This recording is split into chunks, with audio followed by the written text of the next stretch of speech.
Crane and the Cowboy back with you on LeeLibertyPlaybook.com. We told you about Donald Trump in our last segment and about the changes he's been making. Hillary Clinton has a team. She hasn't really had to make too many changes, although the change at the Democratic Party leadership had to happen, but that wasn't entirely her doing.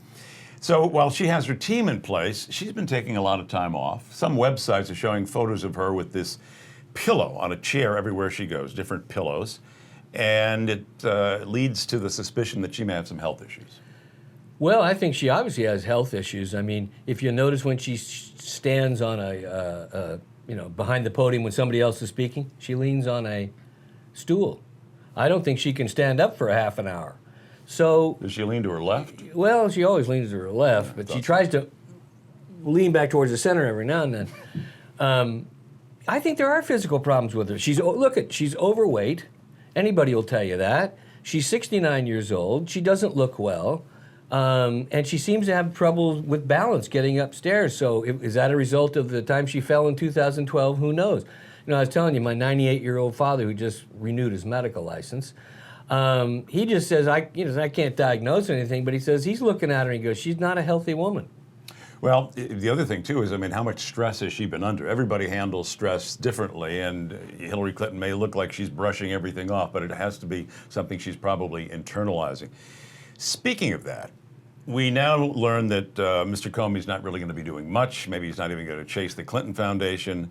But these 30,000 emails that were supposedly about her yoga routine and her daughter's wedding, why has so much been redacted? Well, you know, it's... Are we afraid we might find out the size of her yoga pants? What that tells me, if that's much redaction in there, that means there's that much classified material. That's what you call a smoking gun. That's what you yeah, I mean, if you imagine taking out all the redactions, it's like I remember seeing a movie one time of a guy who was sending a letter home to his parents from World War II, and it said, "Dear Mom and Dad, I am stationed in," censored, and then he goes, "Next week we are going to," censored. Sure. Yesterday we censored, and that's all it was. So obviously there was material that he couldn't put out. It's the same thing with her. There must be tons of material that they don't want out there. Well, it begs the question, is it really about yoga pants and wedding plans, or is it much more than that? And if so, why was she not indicted? Yeah, I mean, again, Comey's a young man, and maybe he wants to preserve himself in the intelligentsia of Washington. Well, you know, if you hear former Mayor Rudolph Giuliani, who had Comey under his wing as a prosecutor, it blows his mind completely. So you don't like to say Comey's in the tank for Hillary, but how else do you explain it? I don't know. I mean, at some point, I'm sure we'll get the Comey memoirs, and he'll tell us why he made his decision, or when he resigns, retires, finishes his service. I'm sure we'll get the true story at that point. But again, I have to be cynical. It's just part of the Washington crew. They protect each other. But what's interesting to me, though, he was not really a member of the Washington crew until he got this job. He indicted, for example, and Mark Rich was convicted and sentenced, a guy who was a financier who Bill Clinton, I think, was the last guy he pardoned. Martha Stewart, you know, and not that that was a real high crime story, but he put her away. Most prosecutors want to be fair, you know. There are no special interests. You know, when you're alleged to have done something and it's a criminal behavior, you indict, or you ask for an indictment. But those other cases you mentioned were all done outside Washington, and he got Potomac fever, I think. It happens. You get in there, and all of a sudden, you know, he's a big shot. He's the head of the FBI. He's a part of the, the cream de la cream of the United States policymakers. So, hey, I think he caught it just like everybody else does. So he's rolling the dice and saying, well, if Hillary wins, I'm toast. And she probably will win, he thinks. If Trump wins, I'm probably toast too, but he's not as likely to win. Maybe that's his rationale. So he goes somewhere else. Well, it could be. He knows if Hillary wins, he's out with a resignation letter. He knows if Trump wins, he's a cornerstone in the next Trump Tower. Well, it's interesting.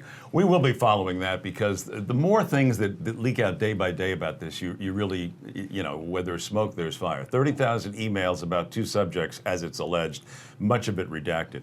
One other final point this week. Donald Trump is now getting intelligence briefings, and some in the media have argued, well, maybe he really shouldn't because he can be a loose cannon. But what's interesting is that General Michael Flynn and other people on the Trump team who have seen this, who have been in the briefing, say this is not at all like what's being spun by the White House. Exactly, and there's all these stories out there that a lot of intelligence officers who produce these reports are very upset that their recommendations are not even being looked at and being dismissed, which means that we have a president who wants to get through from now until January without any major problems internationally, domestically, or anything else. He just is trying to run out the clock. The problem is sometimes you can't run out the clock because you just make it worse for the next person. And if it's Hillary Clinton, he's not doing her any favors. So the question is, will he have that presidential library in Chicago or in Leavenworth? Well, Leavenworth's much nicer. Captivating audience. There's fewer people getting killed in Leavenworth.